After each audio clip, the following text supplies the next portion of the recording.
Hopefully the internet's working and everybody's working. We are live. Welcome everyone to the John Lavenia Success Mastermind. I am John Lavenia, as you no doubt have guessed. And it is Monday, the 9th of August, 2021. We are racing through the third quarter, and I am excited because we're getting stuff done. Virginia just hired a maid. Well, there you go, Virginia. Congratulations. Welcome to ease and comfort. Actually, I was thinking, you know what? We could use a live-in maid, like that follows my daughter around everywhere. That would be a great benefit. But that's not what our topic is for today. Today, we've got a lot of stuff going on. Let me go ahead and announce. Oh, I think we just lost Virginia. Hopefully you guys can all hear me okay. Are we live? We just lost a couple of people. Something's happening with Zoom.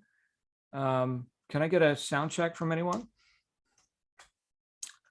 Uh-oh. Yes, sir. Oh, thank you. Okay, very good. Thank you guys, because I'm seeing people just flush right out of off the roster. I'm like, uh-oh, what's going on? I actually had that situation last week where Zoom just the app just kind of crashed or something. All right, so today we've got a bunch of good stuff going on. We've got our e-commerce work group coming up at 3 p.m. Eastern U.S. time with Emma and Neil. Lots of fun there for those doing e-commerce in various forms. I know last week they had some, was it the hot seat they did last week with Julia? I believe Julia was in the hot seat where we got to, or she got to have some optimization done on her pay per click advertising as it relates to the things that she sells on the internet. So that's a good thing. You can always catch the replay, of course, in the members site. And then at 9 p.m. Eastern U.S. time today, we have the book study, okay, which, as you all know, in fact, if you're seeing this on YouTube, that is open to the public. Okay, you just go to jlsuccessmastermind.com/books, and you can enroll as a listener and participant. You can talk too, right? We do this live on Zoom. Of course, we broadcast it out on the interwebs like I'm doing right now here with our general session. But today we are concluding my first book, Integrity is Everything. So last couple of chapters, It's Not Okay, which is the most bold chapter of all, and then You Are the Answer, and then Final Words. So basically 3 chapters, but the last chapter is just a few words. It's about a page long. So we're going to go ahead and do that. And I'm thinking for our next book, I should probably see if this is available. Our next book, for those of you who are into reading and knowing stuff, which I think is most of you. Anyone here like knowing stuff? So working, I'm on Amazon right now, with the Law, Raymond Hollywell. Let's see, is that even available? There it is. Yes, and that shall be our next book, Working with the Law. Now you can get it on Kindle for $0 if you got one of those Kindle special deals. I've actually got one of the original copies that looks like it was printed on a photocopy machine and bound together with some guy with glue. So we'll go ahead and get into that. Definitely a book worth reading, and it's come up a few times in our conversations fairly recently. Okay, in fact, we've been talking about various laws, right? Like, for example, we talked last week about the law of rhythm, right? The pendulum. We talked about the law of perpetual transmutation of radiant energy, and that is the idea that nothing is created or destroyed. It's just moving into form and into various different forms. And that whole process of change and causation. And then we talked about the law of polarity, right? Where if there's up, and there's got to be a down. If there's a left, there's got to be a right, right? You can't have one without the other. And the thing that I was thinking of today is the law of gender. The law of gender, and this relates directly to life. I mean, when we get into things like laws, we're talking about things that are probably true everywhere you look. Okay, and so there's this thing called the law of gender, which states that all seeds have a gestation or incubation period. And what are some seeds that we're interested in incubating at this point? I know a lot of us have attention on business stuff, right? Especially in these changing times. If you listen to the news, which I don't suggest you do, you'll hear a lot about uncertain times. But we already know that uncertainty isn't the winning strategy. You know, I mean, anyone who's read The Science of Getting Rich, you know that to do things in a certain way is the way. Okay, the certain way, not the uncertain way, the certain way, right? So changing times, I like that word better. And when isn't that? When is it not changing times? You know, I heard one guy say that if you're running your business the way you were 5 years ago, you're going out of business. And he said that back in the late 1980s. And things are changing even faster now. Okay. So do we adapt? Do we overcome? Do we pivot? Right. But can we also balance that with recognition that there's a gestation period for everything? So let's say that you've chosen a path. Let's say that you've chosen to walk this road in this this field of endeavor, this profession, this income vehicle. Okay. So you've decided to walk that road. We know that at the outset, right, when you've got the impulsive thought thinking, I am going to go ahead and I'm going to join, I'm going to enroll, I'm going to start, right, whatever that looks like for you. Upon, leaving the starting line, that doesn't mean you're at the finish line. So there's a gestation period for that. And yet, we have in our modern society, in our changing times, we have a lot of people who have been indoctrinated into the idea of microwave results, instant gratification. And I think we could certainly look at various generations, right? And we could say, oh, well, it's the millennials. Okay. You know what? My daughter, who I guess is not a millennial, but Gen Z or whatever the latest generation is, she's going to be 11 in October, but she's got electronics. She's got a computer that she walks around with in her hand.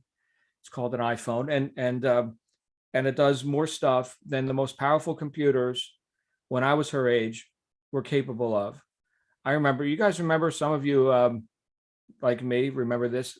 We had cassettes. You would put the cassette, you'd load the cassette into the computer, and it would load up the program. This was pre-DOS, by the way. DOS was like high end, right? And this was post punch cards, pre-DOS. So we had the cassettes, right? C load, C save, and we were running BASIC onto Tandy TRS 80s. We called them trash 80s, and it was a monochrome screen, and we could play Pong, right? We could program little lunar lander games and stuff. This is the crap that I was learning when I was in school. I was into it. I was into computers and stuff, right? Wow. Okay. And there's this big machine that sit on a desk. There's a whole row of these things, and the kids are on there learning how to program, a monochrome screen to do, mathematical equations or something. And so, I told her, in fact, this was just last night, this came up. I was like, you've got, we were talking about cars. And I was like, I don't know if you're that interested in cars. Your generation. I mean, you're more interested in, the phone thing. And she said to me, well, like you weren't interested in your iPhone when you were a kid. I was like, iPhones, I think the first iPhone was 2009. Am I right? So like the year before she was born, if I got that date right, 2009, as I recall. And so we can look and we could say, all right, so here is this new generation who can get information at the touch of their fingertips. Supposedly we're in the information age. Some would argue, including myself, that we're in the misinformation age. But the idea of instant gratification, that's one example of it. I'm tired of playing that video game. Let me go download the other application for free, and it's got in-app purchases or whatever, and I can go have a completely different experience all in the palm of my hand, instant freaking taneously. So are we teaching ourselves and others? I'm saying this right now as I'm thinking of, here's this person who all they know is how to consume, content on this device. I shouldn't say that's all they know, because they're also becoming an entrepreneur at 10 years old, right? And they're outputting, they're producing, right? Some of you have bought her some of her custom jewelry and stuff, right? So she's not just a consumer. Thank you, Virginia. Okay, and others. But so she's not just consuming. Okay. But now when it comes time to produce, here's the quandary. Here's the question that comes up. When it comes time to produce, do we expect those same instant gratification results? I could tell you, having, counseled with my daughter on this, And we're all still kids, right? We're just 40, 50, 60 years old, whatever our age is. Okay. But we're all still those people who want stuff, right? Is she able to defer gratification a little bit? Is she able to be consistent, even though the reward is not, the fruit isn't hanging off the tree, falling into her bushel? Sometimes, sometimes. And that's where accountability comes in. So just before we went live, it was just me and Virginia on here. And we were talking about groups and accountability and things like this. And there is the necessity to persist after the honeymoon. In fact, it's one of the things that I talked about in Integrity is Everything, which we'll be concluding tonight on our book study. That the idea of, I'm so excited. I think I'm going to start this business. I think I'm going to join this program. I'm going to do something new. And there's novelty. There's the honeymoon, right? Which wears off. Are we able to, and are we willing to hold ourselves to account, even when any emotional novelty or euphoria has passed? I guess that's a great question too for like married couples, right? With actual honeymoons, right? Supposedly people go on honeymoons these days, but I don't know. It's been a while.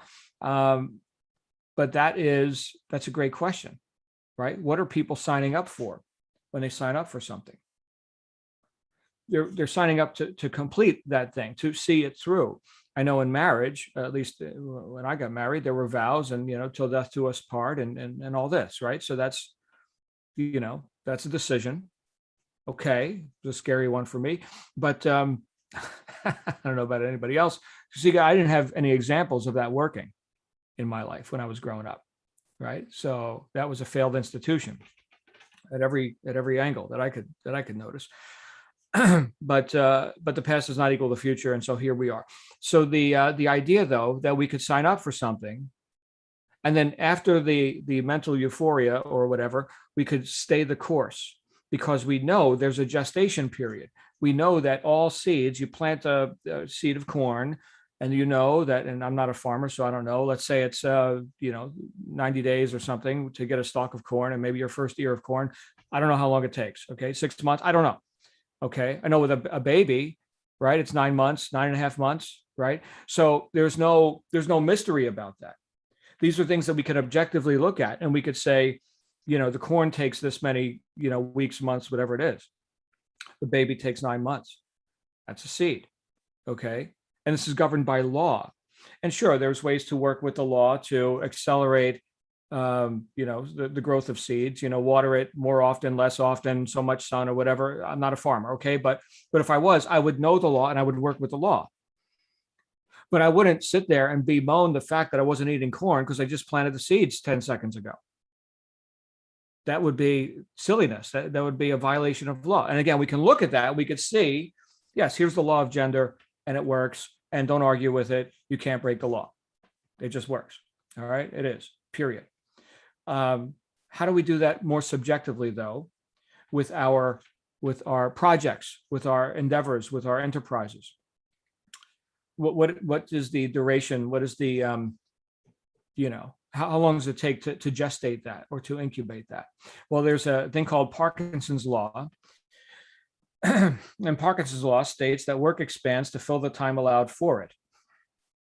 So, if we've started a project and we are lackadaisical about it, or we've got other urgencies, which may or may not be important, right? I didn't say they were more important. I said they were more urgent. Okay, big difference. They could be both.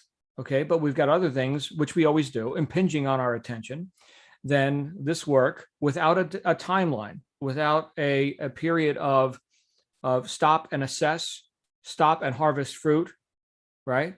If we don't have a completion date for that or completion time for that, it will expand and expand and expand. And we could say, well, it's just the law of gender. It's just, all seeds have an incubation period. And I guess it's just going to take 20 years for me to make it in that business. And that's just what I signed up for. But if we look and we see, oh, well, other people in that same or similar, field of endeavor, maybe in a different vehicle or some different combination of things, right? There's fruit on their tree in just 1 year or 6 months or whatever it happens to be.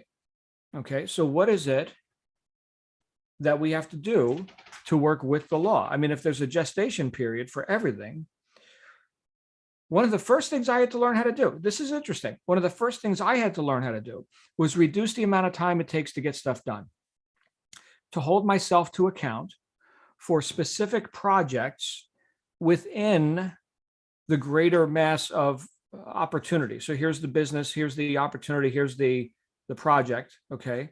But then within that, there were tasks, pleasing or unpleasing, okay, that I could see that as an independent cycle. I start, I do the work, right? The change, right? And then, because nothing's created or destroyed, and then I stop because it's done. And if we look at that little cycle, that action that I started, I did it, and I completed it.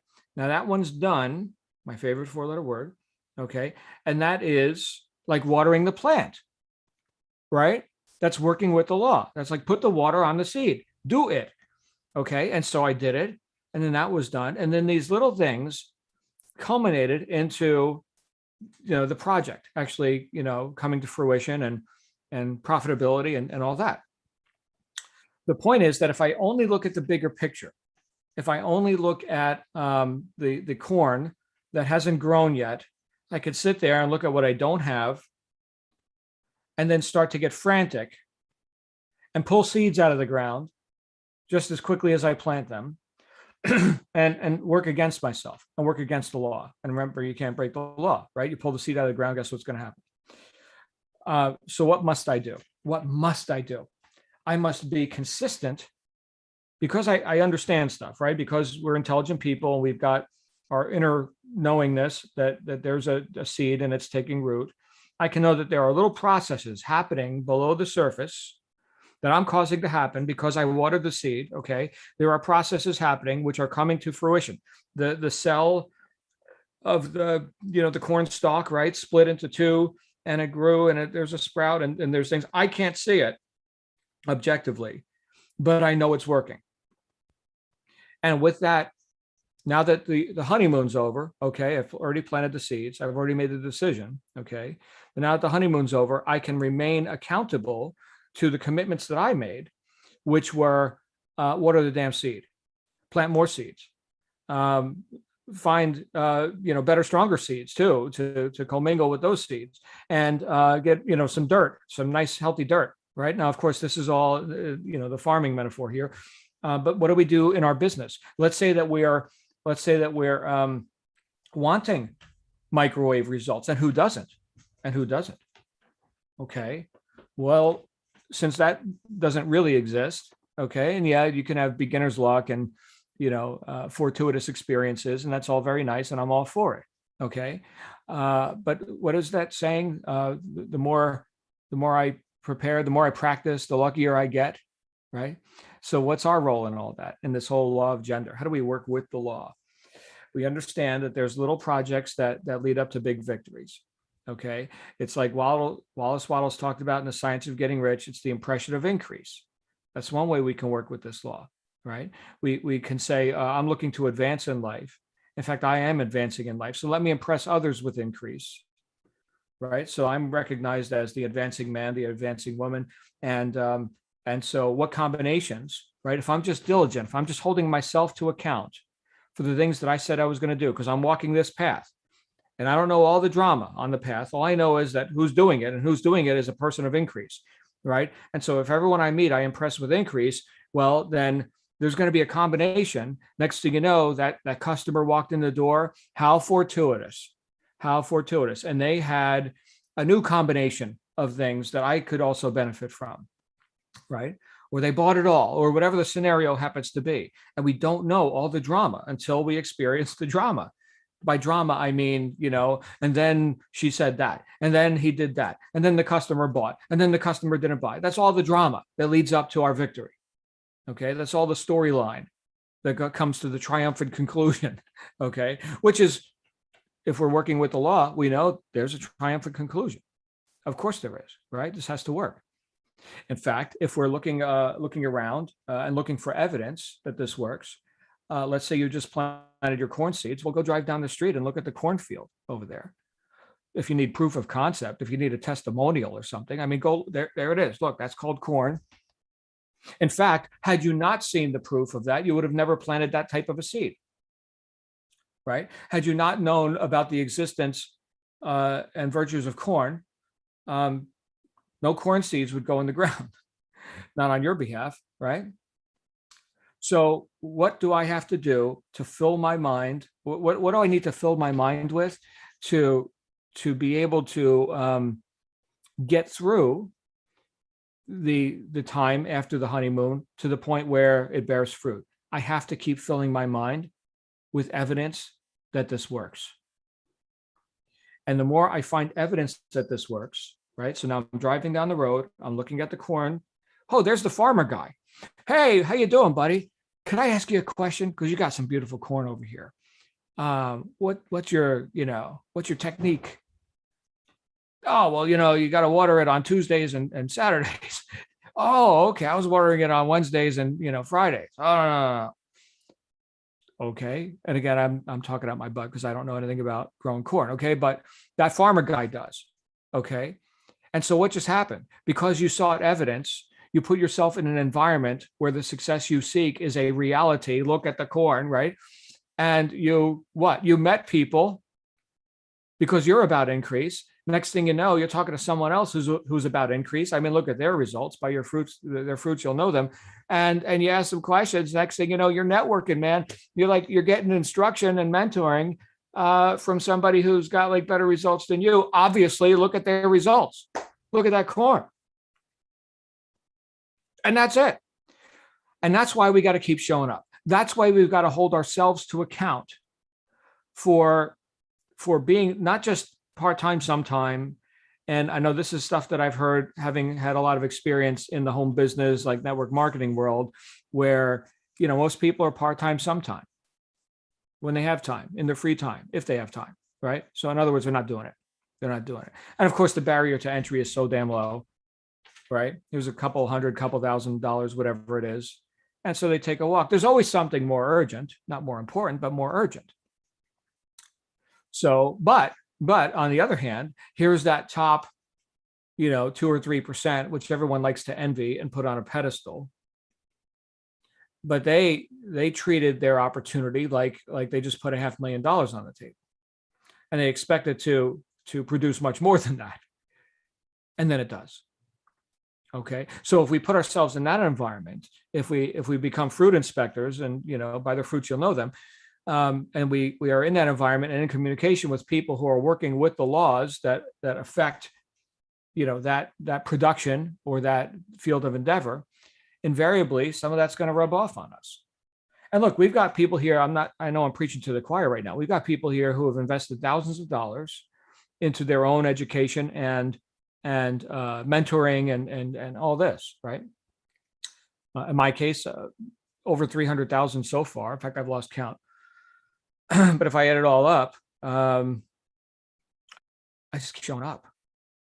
And so this has allowed me to get a much higher result than, the dilettante, the person, the hobbyist, the part-time, sometime kind of a person. Does that make me special or something? No, it just makes me interested.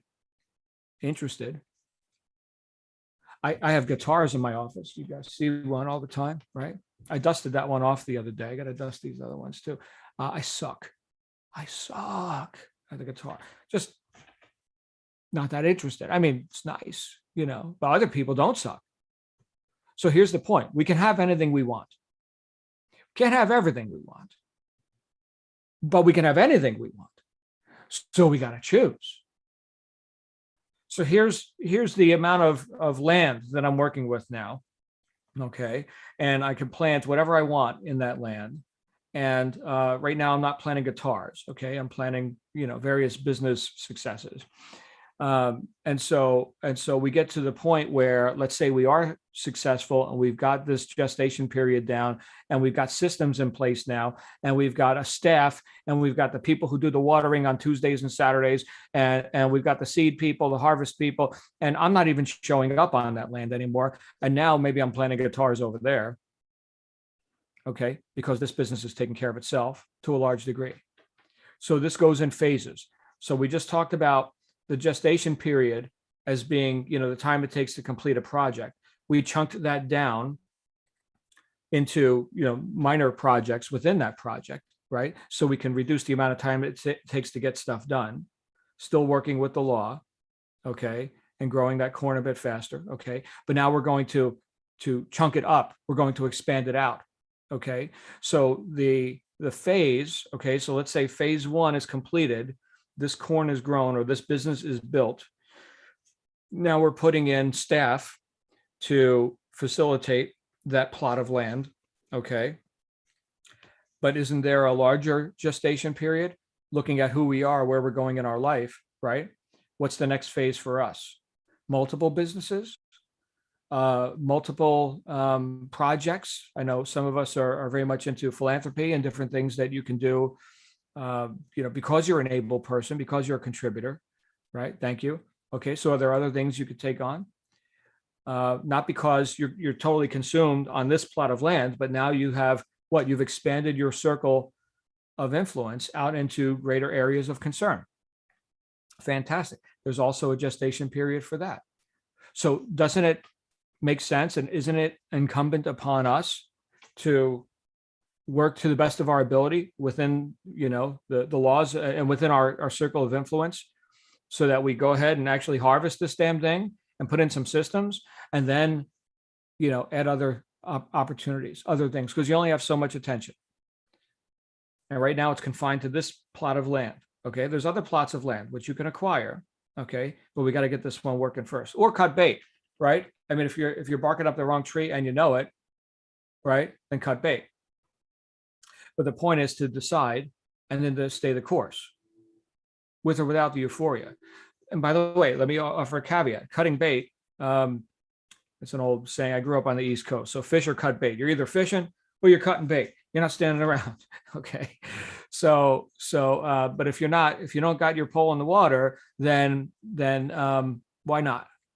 This is something you gotta decide for yourself, right? That doesn't mean because it's taking, you think it should take, 30 days or whatever, and it takes 60 days, that this isn't working for you. Okay. But there's things you could tweak. That doesn't mean you bail or cut bait or whatever. The idea that you could give yourself more fully to a project, and guys, this is the only way that I've succeeded at like anything, is what Napoleon Hill called that white hot obsession. Half measures avail me nothing. I'm in or I'm out, in or out. And so when I'm in, I am in. And when I'm out, I'm out. And here's the thing. I don't like, me personally, just speaking for myself, I don't like failing. I don't like lackluster results. I don't like not being recognized for the spectacle that I've made of this project, this business, this opportunity, whatever it happens to be, right? And who doesn't like being validated, being known for having done spectacular work, right? Quality. We have people of quality here, right? So for me, it's important to me, just for my own, I guess, self-worth and whatever, that I do good work, that I get stuff done. That is part of my identity, okay? And then, if I'm going to get into another area, once I'm in, I'm in. I suppose, with hobbies and things like playing the guitar, right? It's a pastime. It's fun. Okay. I'm not in like, people, professionals. And to what end, right? I suppose I could practice 10 hours a day and, join a metal band. How many of you would come see my metal band? A couple of you might. Thank you, Virginia. You're so supportive. Thank you. But yeah. So that's not right now. I'm focused on other things. Have I made a point? The point is that there's a gestation or incubation period for all seeds, and you do have some causation in that. You can't break the law, but you can work with it. And that's going to be our next book, Working with the Law by Raymond Hollywell. I love you guys. I've been talking for a half hour. How the hell did that happen?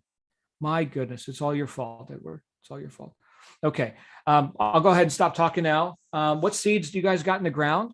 And is it going like you expect? And are you able to see with your inner eye of understanding that it is gestating and that it is taking shape? And do you have, any thoughts on this? We can come and share the floor if you guys want to talk. Be my guest. Lindsay said she'd definitely come see my metal band. Of course you would, Lindsay. Because you're awesome. In fact, we'd ride our Harleys to the show. That's what we would do. Hey, Glenn, you've got the floor, sir. Can I come sing with your metal band? Yeah, it's a different. We don't call it singing. Yes, death metal, love it. Yeah. That's hardcore stuff, man. Oh, it's extreme. You're talking about seeds, and I feel these days that I am planting seeds all over the place. Now, as you know, John, as you well know, in my case, part of what I need to be aware of is the risk of planting too many seeds. The tendency to plant so many seeds that I don't have that I can't attend to them all, and I can't water them all. So there's that. But there is something coming up, and I've planted some seeds in terms of networking. Planted a huge one in the ground just this past Friday with the first episode of the TV show. Yes, bam! That just happened. It just happened, and already beginning to see some results. People reaching out and interested in having conversations and wanting to potentially do business together and that sort of thing. And I'm about to go and plant a whole boatload of seeds starting tomorrow, and just to. Oh my gosh, is that Jennifer Molina? Wow, good to see you. Anyway, as an illustration of the kind of seeds that I intend to be planting this week, let me share with you. Yeah, we're going my goodness. Look at that. We're going to Vegas, and I'm going to be wearing this thing at least part of the time. And I'm taking about 50 copies of the book, including a bunch of them that are specially autographed, for certain members of the Star Trek cast and so forth that I know are going to be there, photo ops and autograph opportunities and everything else. Going to start some conversations, and not just with the celebrities, but with other attendees, people who are going, and because you never know who you might be sitting next to. In a seminar or in the exhibition hall, who you might run into at one of the exhibitor booths and all that sort of thing. It's going to be, I'm anticipating, and I think, John, part of, in our case, as we here in the Mastermind do business, part of the process, I believe, of gestation, as you say, the law of gender, law of gestation, of planting and going through the process, is watering our seeds with an expectation of increase. Because we've talked about it. What was the first book we read together? The Science of Getting Rich, I think it was. That attitude of gratitude, of expectation, of confidence that our efforts are producing results and have produced results, and we're just waiting on the results to show up. So I'm going to this thing in Vegas, to this convention, expecting, and I fully expect, amazing things to happen, and I fully expect to meet some amazing people and start some incredible conversations and make some wonderful new friends, and who knows, maybe bring back some business. I don't know. What I know I'm going to bring back is the memory of a wonderful experience, and again, new connections, new people that I've met, and new horizons opened up. Virginia said it's all about Networking. Where have I heard this term before? Networking. Networking. Oh, right. There's this TV show. Back to you, John. Hey, Glenn, I got to ask you because Yeah. I'm going to be covering Wednesday's general session, but I'm wondering, live from Trek Central, live from home base, if we're going to have networking magic on Wednesday night.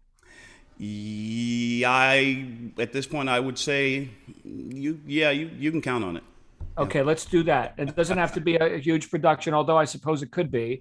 I think the spontaneity of it would be spectacular.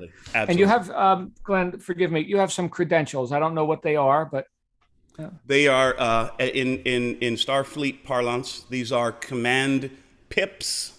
uh-huh. Uh, one one pip. There are four here. One command pip is emblematic of an ensign. Two is a lieutenant. Three, well, there's variations, but three pips is a commander, and four pips signifies a captain. My goodness, you're a captain. Now I know. I thought captains wore yellow, though. I thought red was engineering. Well, in the original, yeah, did you hear this? I heard it. It works. Real life. Oh, Working okay. replicas, I'm telling you what. All Yeah, right, well, you're actually right. In the original series, most of the time, Captain Kirk wore a yellow jersey, and in Chief Engineer Scott wore red. This is from the Next Generation, actually, and in the Next Generation, red is the color of command. see, there you go. Now I know. Thank you, Glenn. My life is complete now. I know that. Good to see you, brother. All right. Anybody else on the law of gender? Seeds, incubating. All right. Well, here's what we're going to do. By the way, Glenn, you got some love from Mandy there. She says you look amazing. So there you go. We will get together again at 3 p.m. Eastern with our, Cyril. Here comes Cyril. Hold on a second. Cyril, what's up, brother? Hi guys. Hi guys. I just wanted to tell a tale of woe. No, it's not that bad. No. Although I've started to sow my seed in terms of the writing, it's just get it. When my lifestyle was was simple and mostly the same. It was very easy. Now my lifestyle is kind of all over the place. It's harder to get myself down to do it, keep doing it. So I know I will, but it's sowing that seed is difficult, and I have to keep kicking myself and getting myself down to it. I haven't quite got into the real joy yet in terms of being able to enabling me to just get down to it automatically. Although, yeah, as you say, not all things are that simple. So yeah, yeah, basically, difficulty. Now, I'm on the trail, but the trail is long, and sustaining output is not easy. Well, I haven't found it easy so far, but I've got to push to be more consistent. What can you do to give yourself some wins, Cyril? Because you deserve some wins. Remember, I talked about putting yourself back in that environment where people are winning, so you can see the evidence and maybe get some tips, right? Is there something you could do to immerse yourself in an environment where the success you seek is a reality? And I know you're doing that to a degree right here in our group, right? Because we got a lot of successful people here. But like, it sounds like Cyril needs some wins. Like now. That's an interesting point, actually, because from quite a few of the books I've been reading have been telling me that to come from product is a bad idea. You need to come from customer. One needs to come from customer point of view each time. So, and although I have done a bit of that in terms of going out and helping people, I need to do more of that, I must admit. And so I think that's part of what you're talking about, because part of it is trying to remember certain stages of what I've been through and how it affected me and how I got through those bits. Now that those things that I take for granted that I do automatically.